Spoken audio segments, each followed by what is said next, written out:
नमस्कार प्रिय विद्यार्थियों। आज के वीडियो के माध्यम से हम लोग चर्चा करेंगे होम साइंस के दूसरी क्लास के बारे में। बीए सेकंड सेमेस्टर के बच्चों के लिए पहली क्लास हो चुकी थी जिसमें हम लोगों ने वस्त्र विज्ञान का परिचय देखा था। वस्त्र विज्ञान के अर्थ, वस्त्र विज्ञान की परिभाषा, वस्त्र विज्ञान के विषय क्षेत्र में क्या क्या चीज़ें शामिल हैं, यानी स्कोप ऑफ वस्त्र विज्ञान। और इसके अलावा हम लोगों ने वस्त्र विज्ञान के महत्व को भी समझा था, उसकी विशेषताओं को भी समझा था।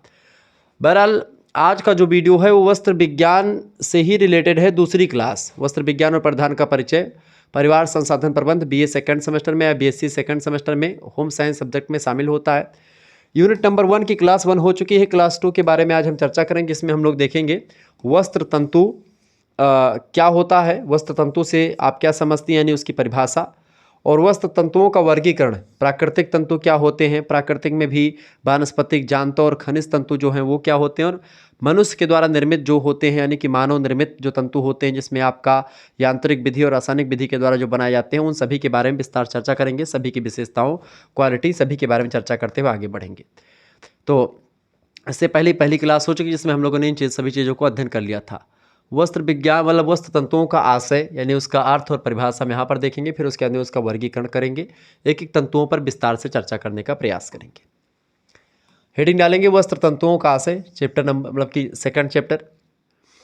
देखें, लिखेंगे वस्त्र तंतु का अर्थ उस तंतु से होता है। क्या लिखेंगे?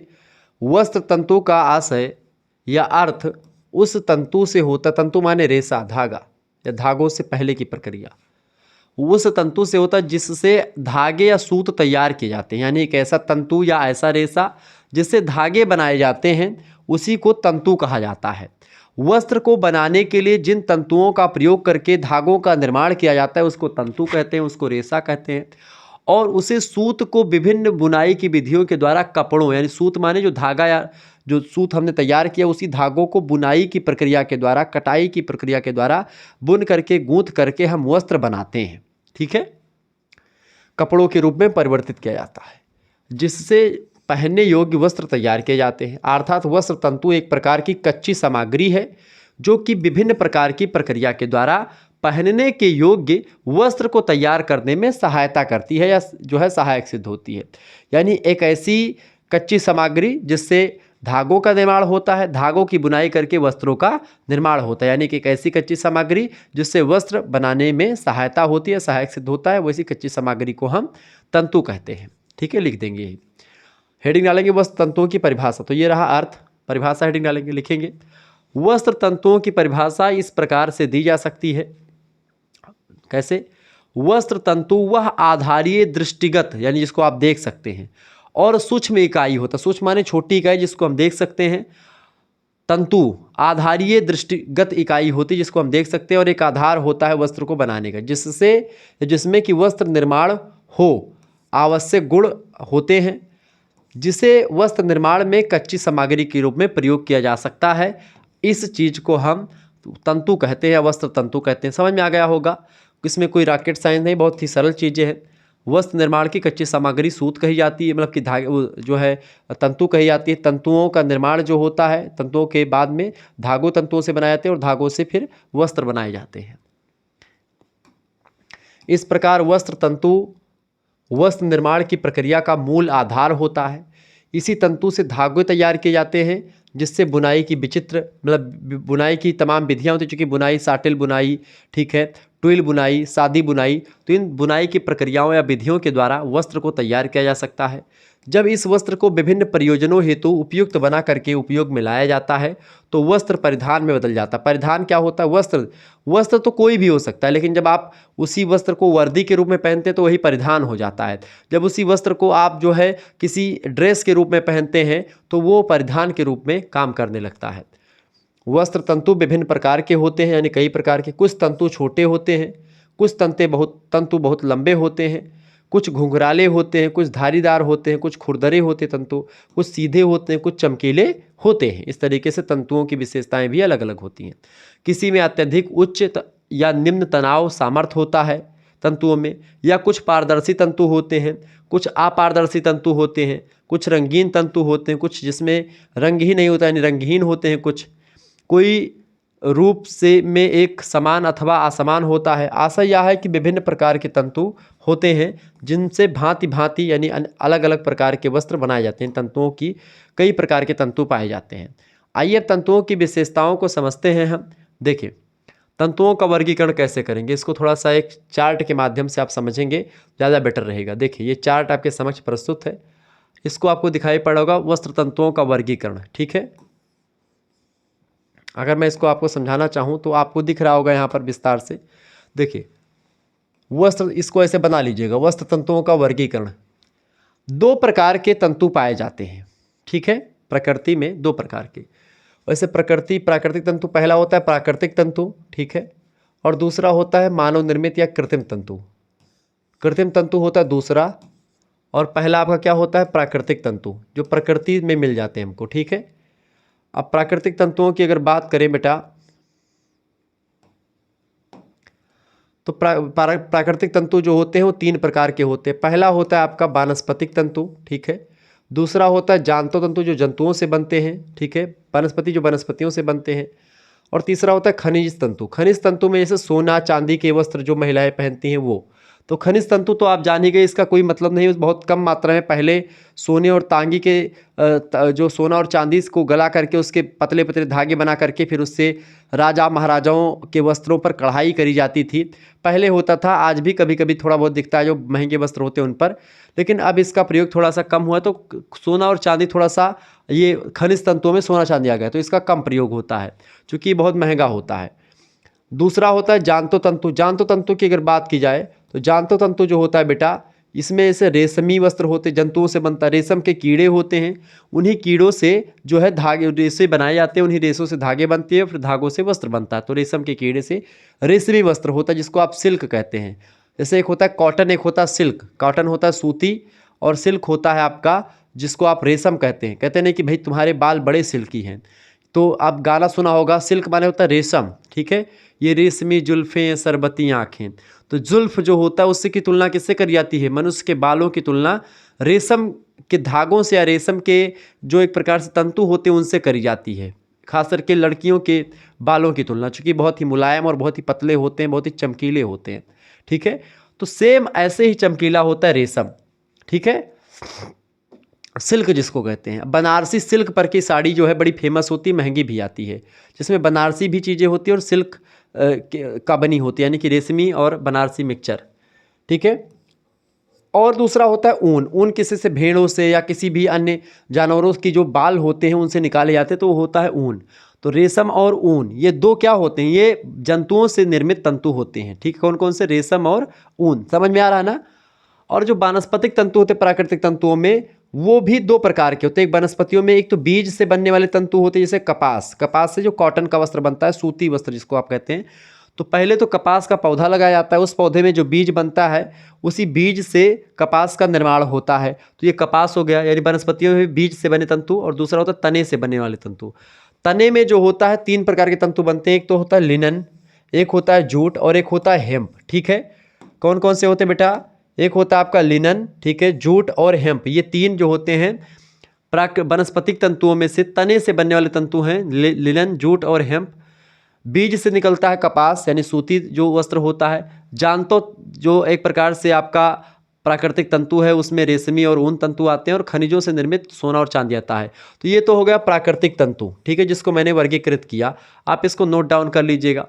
दूसरा होता है कृत्रिम तंतु। कृत्रिम तंतु दो प्रकार का होता है, पहला होता है मानव के द्वारा निर्मित और दूसरा होता है रासायनिक विधि के द्वारा। मानव द्वारा निर्मित या इसी को यांत्रिक एक प्रकार से भी कहते हैं, ठीक है, यांत्रिक विधि के द्वारा निर्मित तंतु। रासायनिक विधि होता है आपका केमिकल विधि के द्वारा, ठीक है।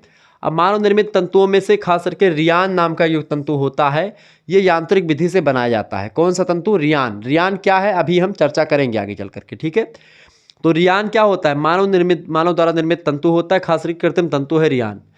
रासायनिक विधि के द्वारा तमाम प्रकार के तंतु बनाए जाते हैं, जैसे कि नायलॉन हो गया, डेक्रान हो गया, एक्रिलान हो गया और आरलान हो गया।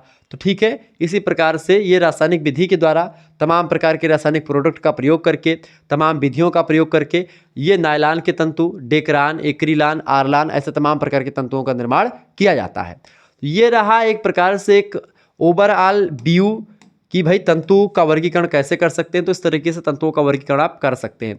इसकी परिभाषा मतलब इसका आपको अगर ये चार्ट का पूरा पीडीएफ है, इस तरीके से पूरा पीडीएफ आपको चाहिए, ठीक है, सभी का पीडीएफ चाहिए। जैसे किसी भी सब्जेक्ट का आपको पीडीएफ लेना है या हमारे कोर्स में ज्वाइन होना है तो आप SMS करें 9161936062 पर SMS आपको करना है, ठीक है।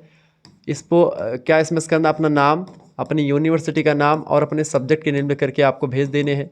बहुत ही बेहतर तरीके से तैयारी शुक्ला डिपार्टमेंट के माध्यम से करवाई जा रही। मात्र 100 रुपीज़ फीस में आपके लिए पूरी व्यवस्था कर दी गई। आपके पास एक स्कैनर भेजा जाएगा, उसी स्कैनर पर आपको मात्र 100 रुपीज़ पेमेंट करना होगा।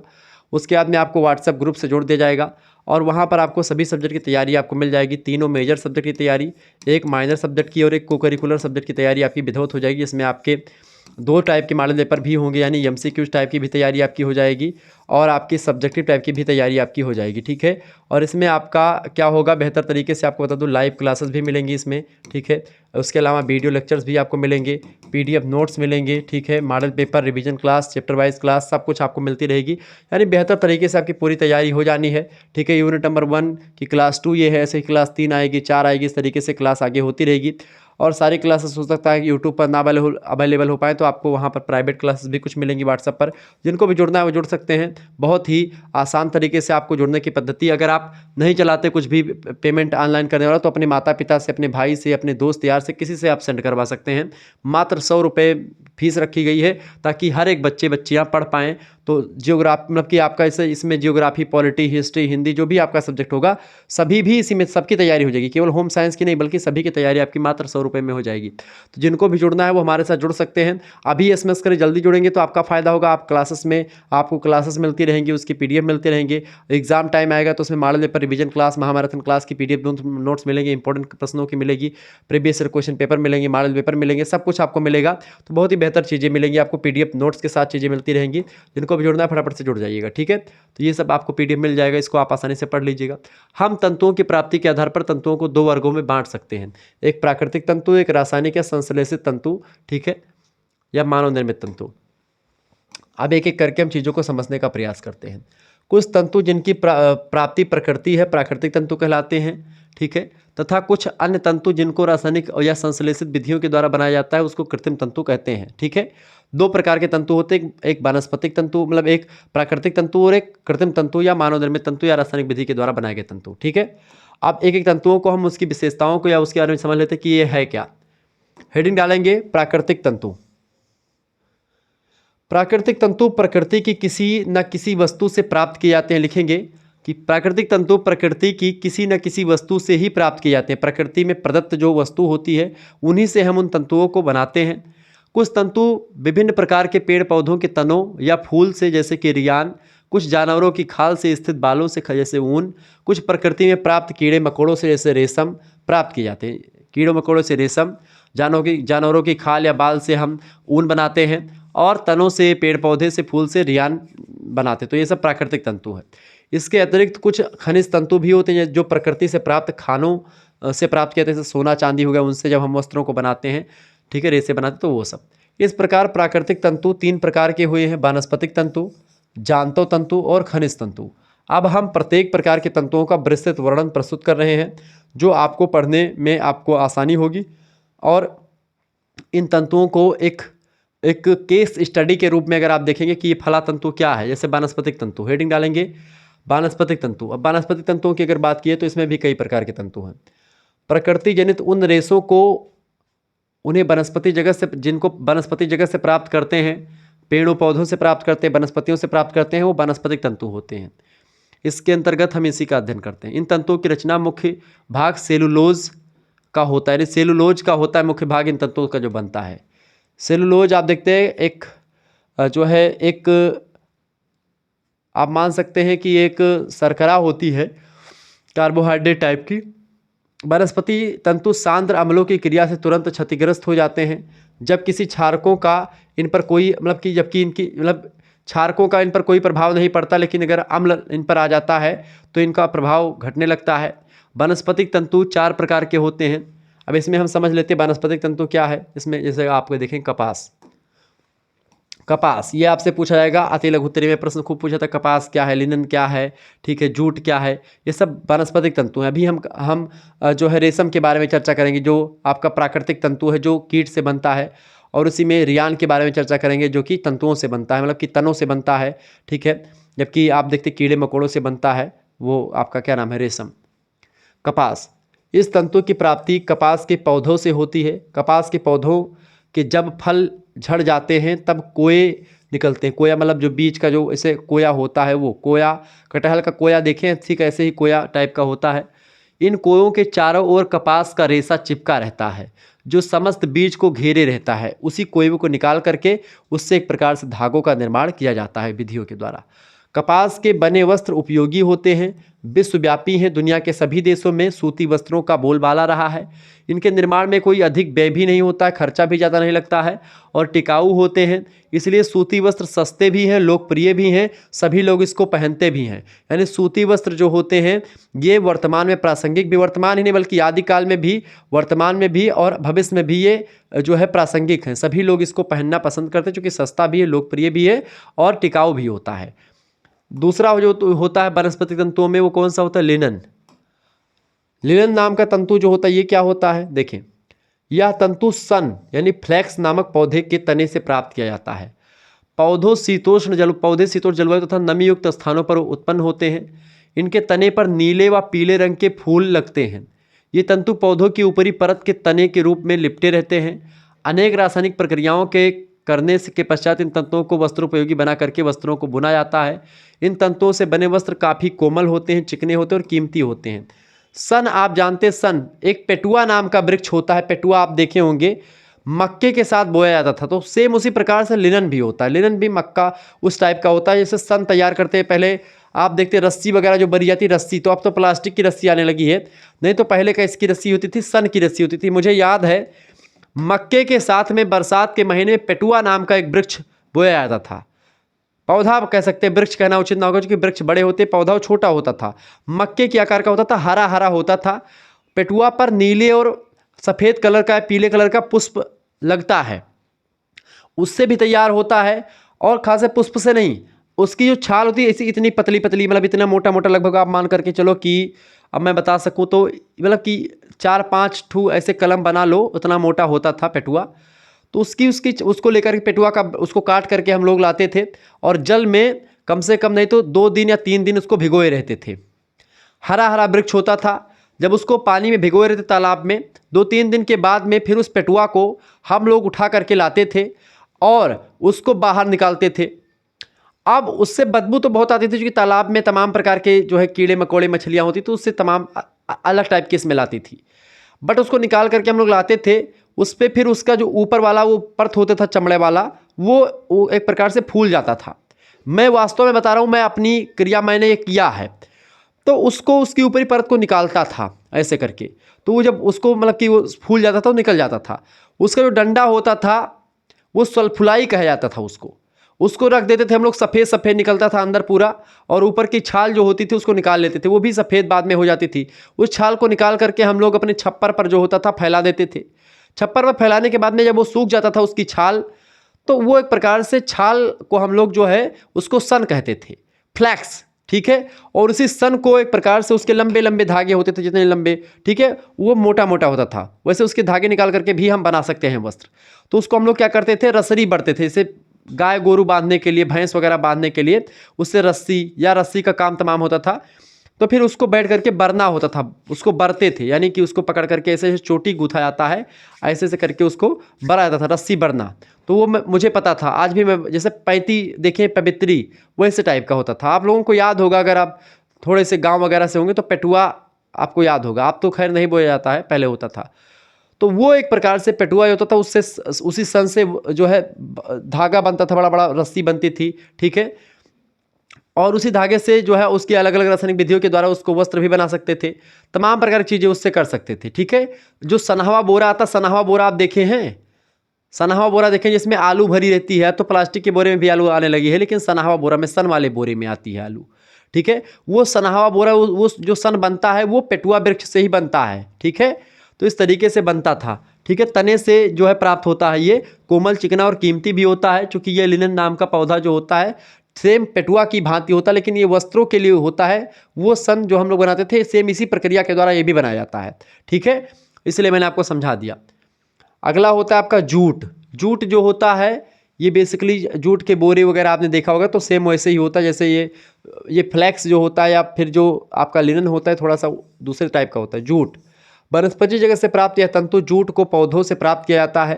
पौधे की रचना में केवल एक तना होता है। पेटुआ बता रहा हूँ, पेटुआ, वही पेटुआ आपका जूट होता है। ठीक है, पेटुआ ही जूट है। लेकिन लिनन जो होता है वो वस्त्रों के लिए उपयोगी होता है। पेटुआ जो होता है इससे बोरा वगैरह बनता है जूट के, या वस्त्र भी बनाते हैं इससे, जिसकी मोटाई अंगुली के बराबर होती है। मैंने आपको बताया अंगुली से और मोटा, थोड़ा सा और मोटा ही होता है। ठीक है, 2-3 उंगली मिला लो उतना मोटा होता है। जब पौधे पर फूल मुरझाने लगते हैं तब तने को जड़ सहित काट दिया जाता है। ठीक है, बीज पकने पर ही तना काटा जाता है। जब बीज पक जाता है तना काट लेते हैं, और इस बात का विशेष ध्यान रखना होता है क्योंकि ऐसी स्थिति में तंतु मजबूत प्राप्त होते हैं। तंतु मतलब कि तनों को काट करके कई दिनों तक पानी में पड़े रहने देते हैं, जैसे मैंने तालाब में भिगोए रहते थे हम लोग। ये प्रक्रिया पूरा मैंने किया है, जिससे तने की बाह्य छाल गल करके पृथक यानी अलग हो जाती थी। उससे उसको हम निकाल करके लाते थे। कोमल पीले रंग के तथा अलौकिक चमक के लिए रेशे प्राप्त करते होते हैं। प्रारंभिक अवस्था में रेशे उलझे हुए होते हैं, लेकिन इसको हम अच्छे तरीके से अलग अलग करके सन बना लेते हैं। उससे भी धागा, रेशा, वस्त्र, तमाम प्रकार की चीज़ तैयार करते हैं। सेम ऐसे ही लिनन होता है जूट जैसे ही। ठीक है, पेटुआ जैसे। तो ये पेटुआ वाला वृक्ष जो है जूट का बोरा वगैरह बनता है। लिनन जो होता है सेम इससे थोड़ा सा छोटा होता है, हल्का होता है वो, और महीन होता है और चमकीला होता है। जबकि जूट जो होता है थोड़ा सा और उससे पावरफुल होता है। चौथा होता है तनों से प्राप्त जो होता है वो होता है हेम्प। हेम्प का तंतु ही वनस्पति जगत से एक पेड़ से प्राप्त होता है। इस रेशे का प्रयोग अत्यंत सीमित है। कारण यह है कि वस्त्रोपयोगी जिन गुणों का तंतु में समावेश होने चाहिए, हेम्प में उन गुणों का कमी पाई जाती है, अभाव पाया जाता है। इस वजह से हेम्प का सर्वाधिक प्रयोग कागज उद्योग में किया जाता है, वस्त्रों के लिए उपयोगी नहीं होता। क्लियर, ये बात आप ध्यान रखेंगे। अगला जो है जांतो तंतु। अब जंतुओं से ये वनस्पतिक तंतु हो गए आपके 4। ठीक है, लिनन, जूट, हेम्प और आपके जो है एक मैंने और आपको बताया था। ठीक है, रेशम वगैरह हो गए, सॉरी रेशम कह रहा हूँ, ऊन क्या होता है, 4 आपके थे ना। जूट हो गया, लिनन हो गया, ठीक, कपास, हाँ कपास, लिनन, जूट और हेम्प, ये 4 वानस्पतिक तंतु हैं। ठीक है, खास करके तने से प्राप्त होने वाले। अब जांतो तंतु हम देख लेते हैं। जंतुओं से जो प्राप्त होने तंतु होते हैं तो वानस्पतिक तंतु थे। जांतो तंतु जो जांतो तंतु जो होते हैं जंतु जगत से प्राप्त किए जाते हैं, यानी कि जानवरों से प्राप्त किए जाते हैं। ठीक है, कीड़े मकोड़ों से। पशुओं की खाल में स्थित बालों व कीड़ों से प्राप्त होते हैं। ये मुख्यतः 2 प्रकार के होते हैं, एक होता है ऊन और एक होता है रेशम। जंतु जगत से प्राप्त अनेक जानवरों के शरीर पर जो बाल पाए जाते हैं, ये बाल जानवरों को शीत व बर्फीले स्थानों पर रहने वाले के लिए अनुकूलता प्रदान करते हैं। यानी ऐसे जो है एरियाज जहाँ पर ठंडी खूब पड़ती, वहाँ पर जो जानवर होते हैं उनके शरीर पर बाल खूब घने होते हैं, ताकि उनकी रक्षा हो सके ठंड के महीने से। इसी वजह से उनमें बाल ज़्यादा होते, तो उन्हीं बाल को निकाल करके जानवरों की त्वचा पर से बाल उतार करके बालों की सफाई करके उसमें ऐंठन दे करके उससे तंतु बुन लिए जाते हैं, और इस तरीके से ये ऊन बन जाते हैं। जो ऊनी वस्त्र हम लोग पहनते हैं ये भेड़ों की खाल, मतलब भेड़ों की जो बाल वगैरह होते हैं उन्हीं को काट करके बनाए जाते हैं। ठीक है, दूसरा होता है रेशम।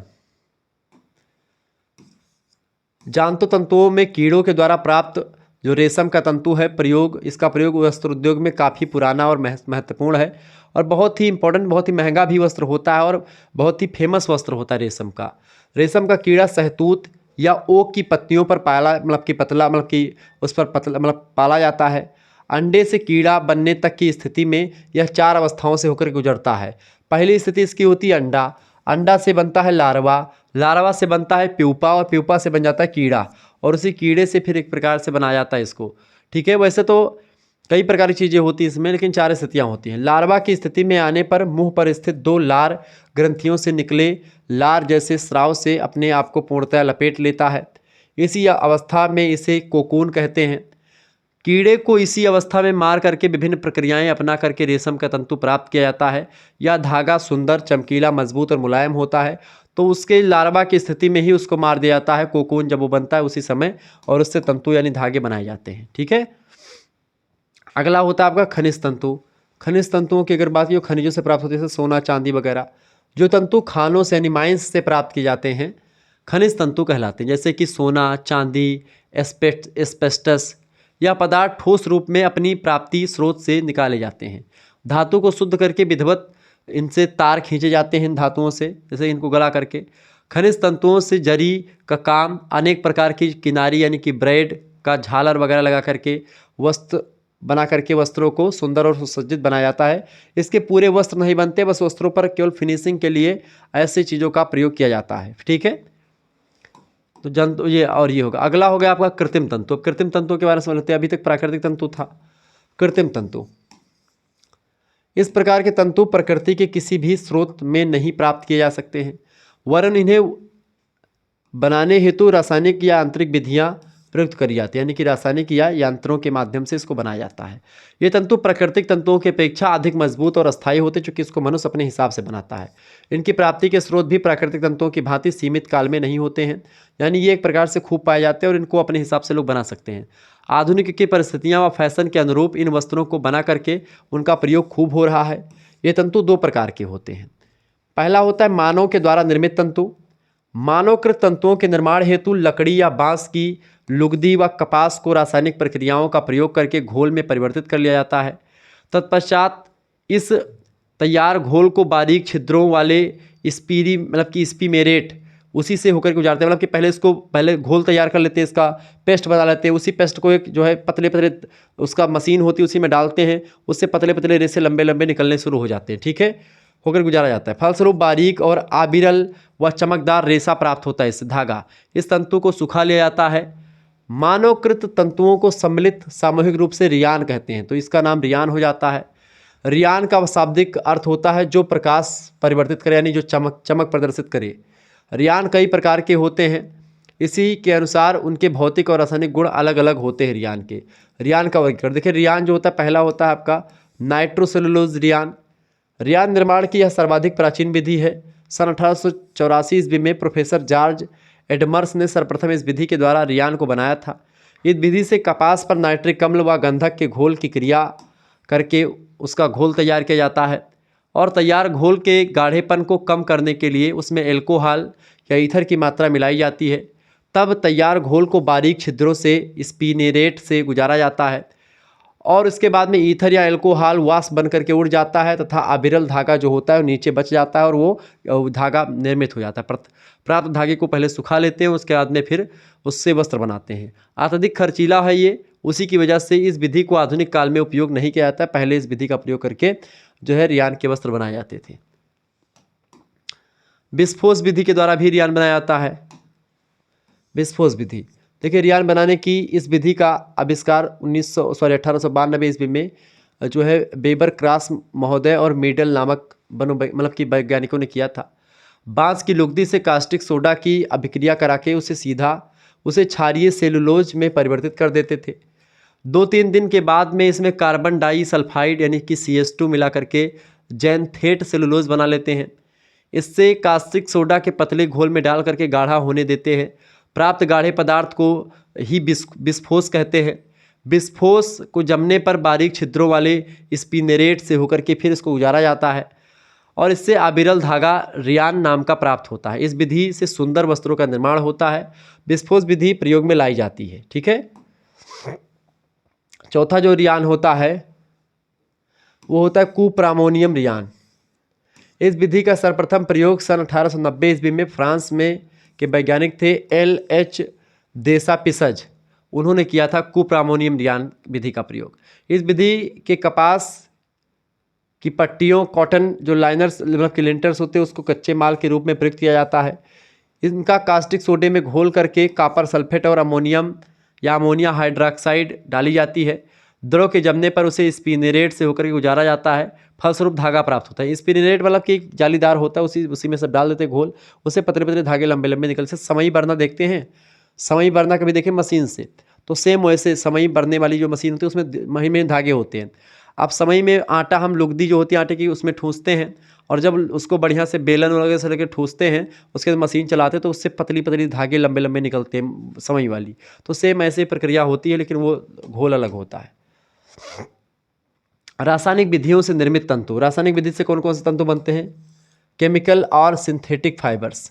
देखिए, रासायनिक विधियों या रासायनिक तंतुओं का निर्माण करने हेतु अनेक रासायनिक पदार्थों का उपयोग करके उस पर रासायनिक अभिक्रियाएं की जाती है और इससे तमाम प्रकार के तंतुओं का निर्माण हम करते हैं। क्लियर। जैसे कि नायलॉन। नायलॉन क्या है इसको समझते हैं। उसके बाद में ओरलान हो गया, ठीक है, एक्रिलान हो गया, तमाम प्रकार के मैंने आपको बताया नहीं थे, तो वो उन सभी चीज़ों का प्रयोग कैसे करते हैं। देखिए, नायलॉन नायलॉन तंतु की खोज सबसे पहले 1938 ईस्वी में न्यूयॉर्क की ड्यूपोंट कंपनी के डॉक्टर कैरोथर्स ने करी थी। किसने करी थी? डॉक्टर कैरोथर्स ने नायलॉन की खोज करी थी 1938 में। नायलॉन एक बहुलक रेशा है। क्या है? एक पॉलीमर फाइबर है। यह हेक्सेमेथिलीन डाइमीन व इस एडिमिड एसिड नामक रसायनों के प्रयोग से बनता है। नायलॉन तंतु चिकना होता है, अत्यधिक सूक्ष्म यानी छोटा होता है, महीन होता है, अर्धपारदर्शी होता है, यानी कि इसके आर पार आप देख सकते हैं थोड़ा बहुत।